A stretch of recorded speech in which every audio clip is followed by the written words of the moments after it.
Thanks for tuning in to Pirate News. I'm Natalia Nalavico, and here's the news for September 15th. Park University is back in session for fall. Face-to-face classes and events are being held at full capacity. However, there are still COVID-19 policies in place. Students must wear masks whenever they are in closed spaces, and every classroom has a nano sprayer that instructors use to disinfect the space. The most recent campus event was a Patriot Day wreath-laying ceremony in honor of 9/11. That took place on September 10th on the new Plaster Center patio. Many student events have also been held. The semester began with a foam party on August 14th. The Park Students Activities Board organized the party. It's a tradition to welcome students back to school. Yi Lee has the story. Foam party is just like the big welcome back event, especially for our residential students. We do it the day after we move in, so people move in on Friday, and we have the foam party on Saturday. So it's just kind of like a welcome back, come have some fun, and we get free food. And yeah, it's very exciting. I think that it's a tradition that's been going on a long time. I mean, that piece I was just always done. I don't know why they do foam. It's kind of interesting because I had never been to a foam party before I went to Park, so yeah, I don't know, but it's really interesting. They've done it every single year except for last year because of COVID. But other than that, I think they've done it every single year for quite a long time. We actually had kind of a lot of people. We had about 85 people, which is pretty good for the first event of the year. I always think it's like fun and kind of stressful to plan because it's before classes and everything, so you don't have a lot of time to plan it.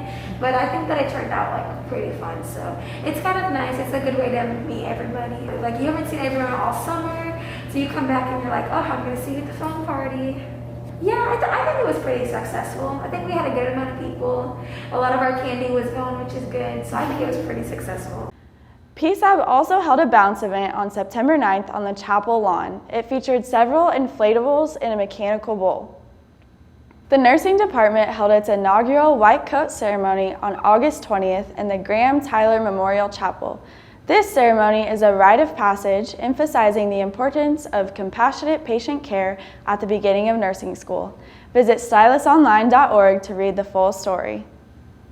The Campanella Gallery just closed out its first exhibit of the school year. The show featured work from Assistant Professor of Art Andrea Lee. Lee has many professional accomplishments. She has received over 20 fellowships and has had her work displayed in over 30 national and regional art exhibitions. The exhibit at Park was a mid-career retrospective with pieces from her early career and post-undergrad work. Visit stylusonline.org to read an interview with Lee.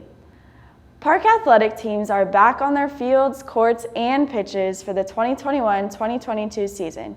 On September 11th, the men's soccer team beat Ottawa University 3-0 in their season opener. Next, the Pirates will play Missouri Valley College at home on September 15th at 7:30 p.m. The women's soccer team will also play that night, beginning at 5 p.m. They've had a slower start to the season with 2 canceled games and a tie against University of St. Mary. Park women's volleyball started the season strong with 3 wins in the Park Invitational Tournament. The Pirates swept each match 3-0. The team suffered a couple losses in a regular season play, but came back to go 3-0 at the Park Classic Tournament on September 10th and 11th. Their overall record is 7-2. Catch the women in action at home on September 21st at 7 p.m. against Mid-America Nazarene University. That's it for Pirate News. I'm Natalia Nalavico. Stay safe, Pirates.